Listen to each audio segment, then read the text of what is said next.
Hermanos, que la paz de Dios sea con cada uno de ustedes. En este fin de semana hermoso, ¿verdad? Que ya se ve que como que está acabando, terminando lo que es el verano. Y ya parece que ya estamos, ¿verdad? En lo que es este otoño. Entonces, continuando, hermanos, con las lecturas semanales, ustedes saben cómo yo escojo el mensaje de acuerdo a las lecturas semanales. Y hoy escogimos hablar entonces de Ezequiel. Específicamente de Ezequiel capítulo 3, versículo 16 al 21. El domingo pasado en la predicación estábamos mencionando tantos nombres bíblicos que vemos que aquí en la congregación también hay. Y ahora nos tocó Ezequiel y aquí tenemos al hermano Ezequiel también, ¿verdad? Entonces bien bonito ver alguna vez tenemos que hacer eso de ver cuántos nombres bíblicos hay aquí en la congregación, ¿verdad? Que son muchos. Entonces el profeta Ezequiel recibió una de las encomiendas más serias de parte de Dios. Fíjense ahí en Ezequiel capítulo 3, la encomienda es ser atalaya espiritual de su pueblo Israel. Una atalaya era un vigilante puesto, ¿verdad?, en lo alto de la torre, ¿no?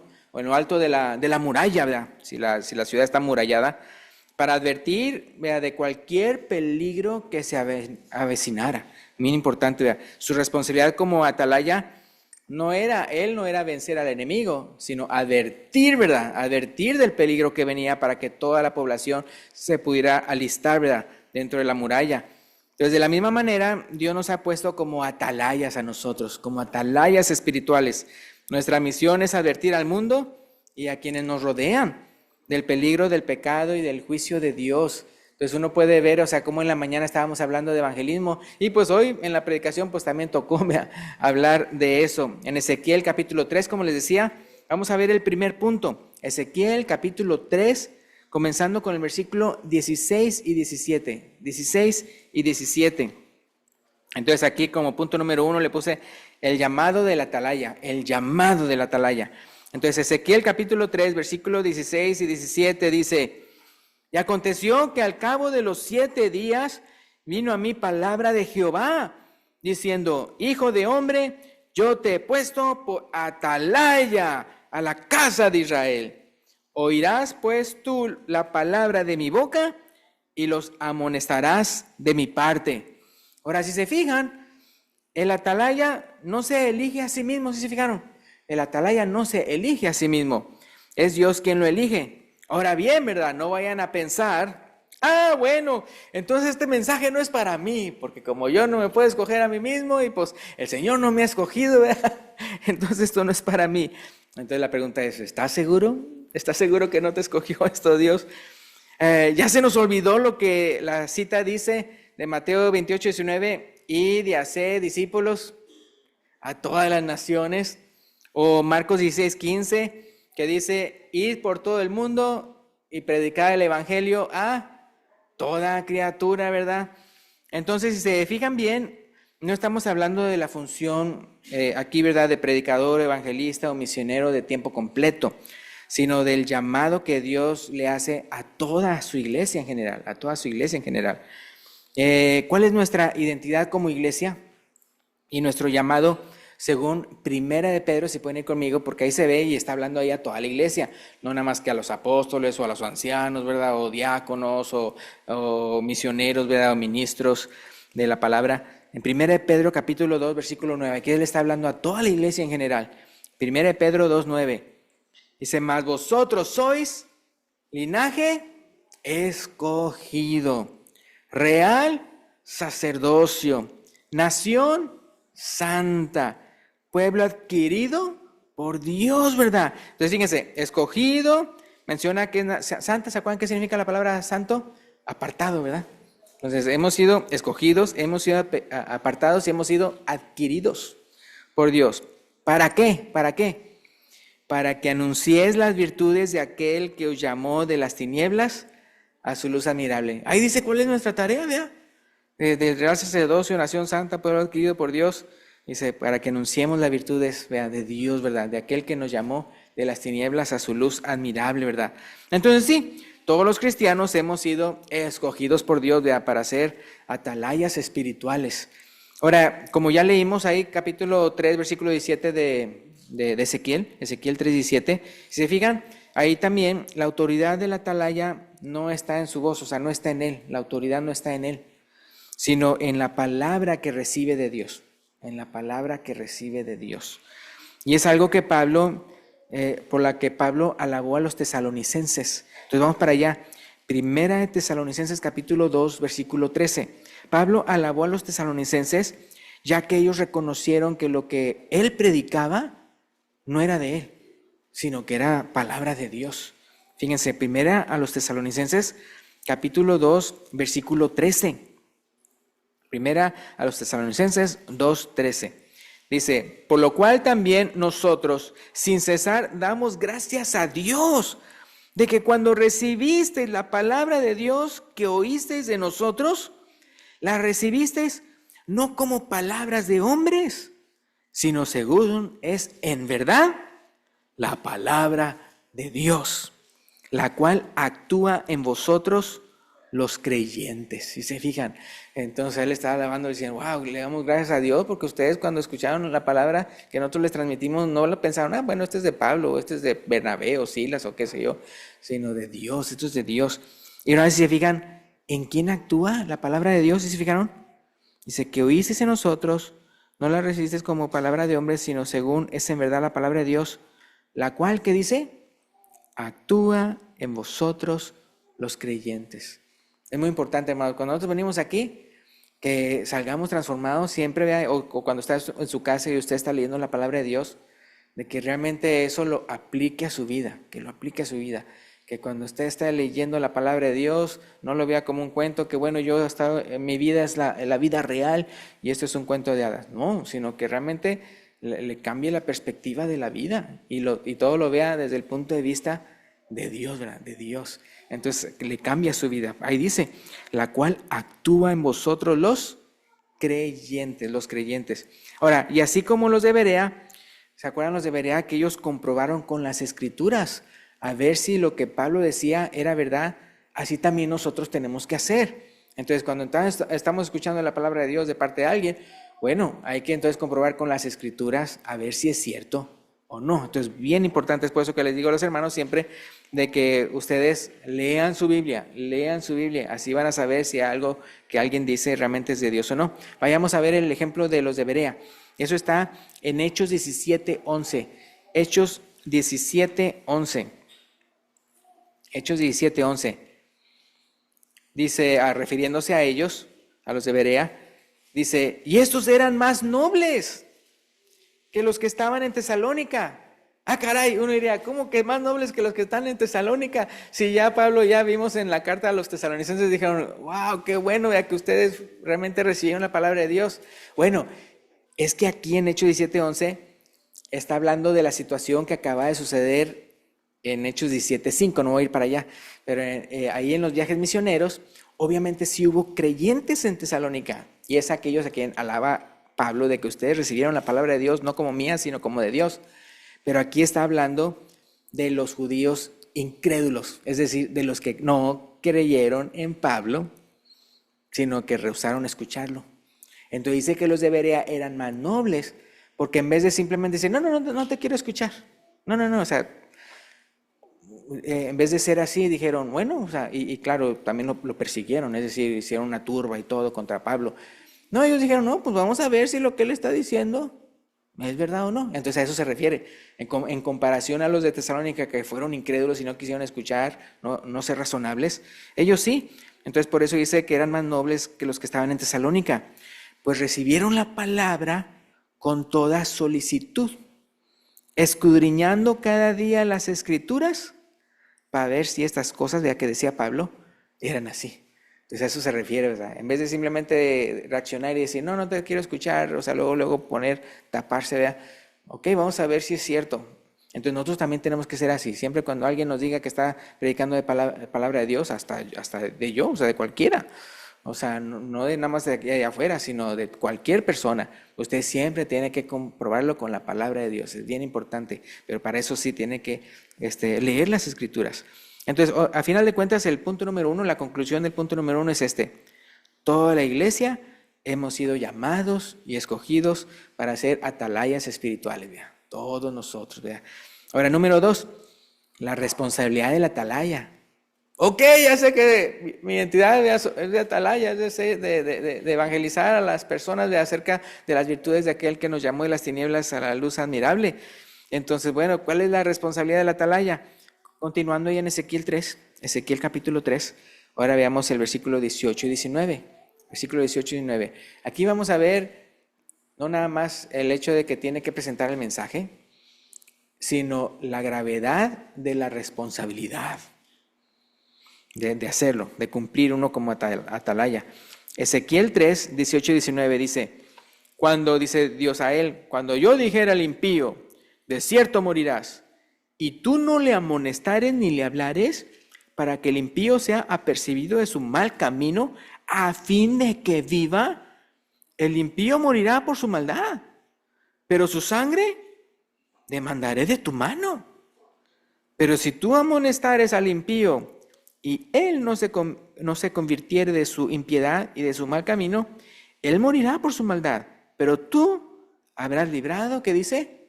Tu alma, o sea, tú no fuiste responsable. Ahora, entonces, si se fijan, la función y la responsabilidad del atalaya era tan importante y tan grave que si el atalaya callaba cuando venía a ver el peligro, la sangre del pueblo se demandaba de su mano, ¿verdad? Pero si hablaba y advertía y el pueblo no escuchaba, ahí sí, él quedaba libre de culpa, ¿verdad? La responsabilidad de atalaya era advertir. Eso sí, es advertir, no forzar. Si se fijan, al final de cuentas es advertir, pero la otra persona es la que tiene la decisión, si sí o si no. Pero ya yo quedé libre de mi responsabilidad como atalaya. Entonces nuestra misión es advertir a la gente del juicio venidero y compartirles el evangelio de Cristo. Entonces, es muy importante esto, no justifiques tu silencio concluyendo que nadie te va a escuchar. No, es que no me van a escuchar. ¿Ni para qué? Les predico. No hagas eso. Esa no es la labor de la atalaya. Imagínense en la atalaya, imagínense que yo estoy aquí en la torre, quién sabe cuántos metros para abajo, ¿verdad? Y me tienen de atalaya. Y de repente vea yo el peligro venir y vea a todos ahí. Esta gente no me va a hacer caso. Pero no, o sea, tú diles, tú adviérteles, ya es cosa de ellos, si no, ¿verdad? Es bien importante. Entonces, nuestra misión es advertir a la gente del juicio venidero y compartirles el evangelio. Entonces es muy importante otra vez, no justifiques tu silencio, ¿verdad? Tú advierte y evangeliza. Hoy en la mañana escuchamos, el sembrador salió a sembrar, ¿verdad? Hoy en la mañana lo estudiamos, la parábola del sembrador. Y es que después se mira la respuesta. El sembrador no dijo, no, ni para qué aviento aquí, no va a funcionar. No, él sacó la semilla, ¿verdad? La palabra de Dios, como dice Lucas. Pero es injusto asumir, es injusto asumir la respuesta de las personas y no darles la oportunidad y la chance de escuchar primero. Pues sí, o sea, no, pues primero, o sea, darles la oportunidad de escuchar la advertencia y el evangelio. Y ya, entonces es ellos, ¿verdad? Los que van a decidir, ¿verdad? Ahora, ¿qué mensaje? Pues está en Romanos 6:23, en pocas palabras, ¿no? Romanos 6:23. Advertirles que la paga del pecado es muerte, mas la dádiva de Dios es vida eterna en Cristo Jesús, Señor nuestro. ¿Verdad? Ahí está la advertencia y el evangelio. Ahí uno puede ver Romanos 6:23, ¿verdad? Así de fácil. Ahora, no todos querrán escuchar, esa es una realidad, no todos querrán escuchar, pero lo importante es no callar. El sembrador salió a sembrar, ¿verdad? Entonces, el silencio puede significar ser cómplice de la perdición de otros. Ser cómplice de la perdición de otros. Y uno no quiere eso, ¿verdad? No quiere esa responsabilidad. Ahora bien, este concepto de que la sangre de otros sería sobre nuestra cabeza, si nos negamos a advertirles y a evangelizarlos, fíjense que también lo hallamos en el Nuevo Testamento. Si pueden ir conmigo a Hechos 18. Una vez Pablo se acordó de este concepto que se menciona aquí en Ezequiel y le dijo a los judíos que no querían escucharlo lo siguiente. Fíjense, en Hechos 18, 5 y 6. Hechos 18, 5 y 6. Y cuando Silas y Timoteo vinieron de Macedonia, Pablo estaba entregado por entero a la predicación de la palabra, testificando a los judíos que Jesús era el Cristo, ¿verdad? El Mesías esperado, ¿verdad? Versículo 6, pero oponiéndose y blasfemando estos, o sea, esa era la respuesta de los judíos, no quisieron creer que Jesús era el Mesías, Pablo les dijo a ellos, sacudiéndose sus vestidos, vuestra sangre sea sobre vuestra propia cabeza. ¿Sí se fijan? Ese concepto, vuestra sangre sea sobre vuestra propia cabeza. Yo limpio, desde ahora me iré a los gentiles, ¿verdad?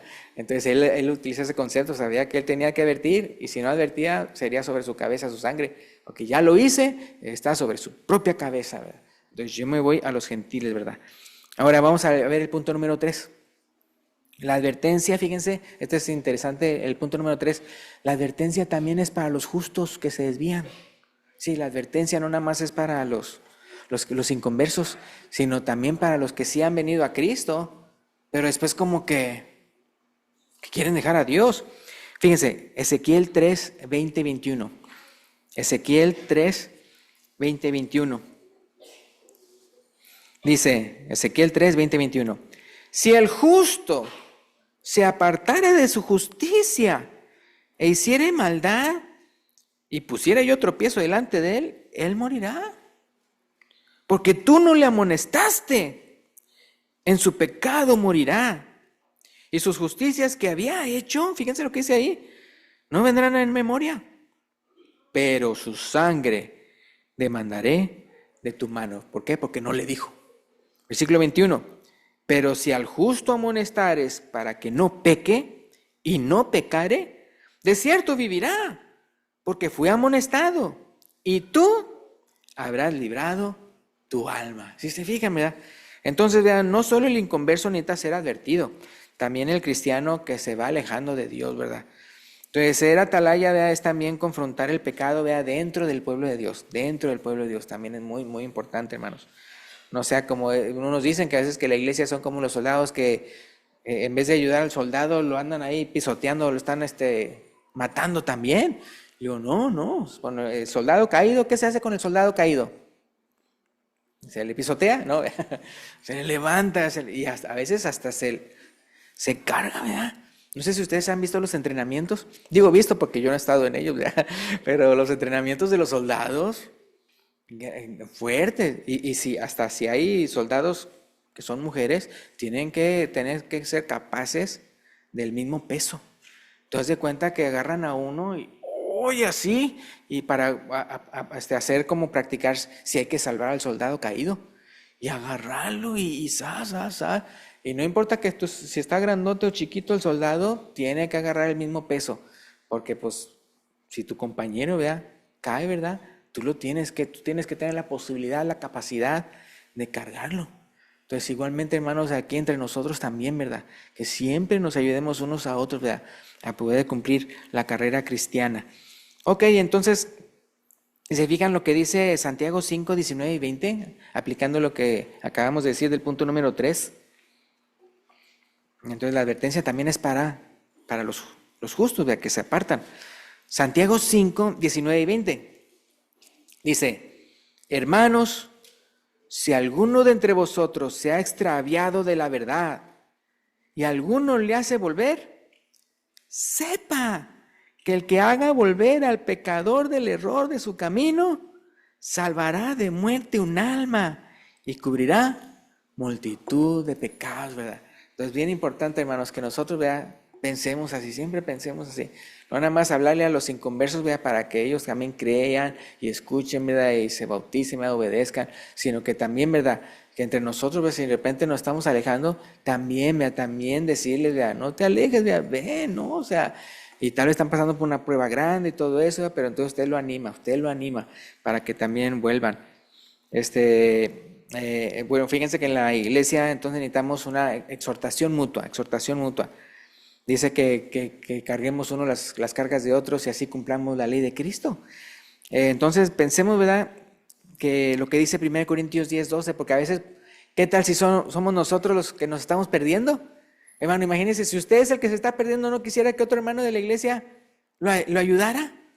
Pues sí, ¿verdad? Sí, es bien importante. Fíjense, 1 Corintios 10, 12 dice, 1 Corintios 10, 12, Así que el que piensa estar firme, mire que no caiga, ¿verdad?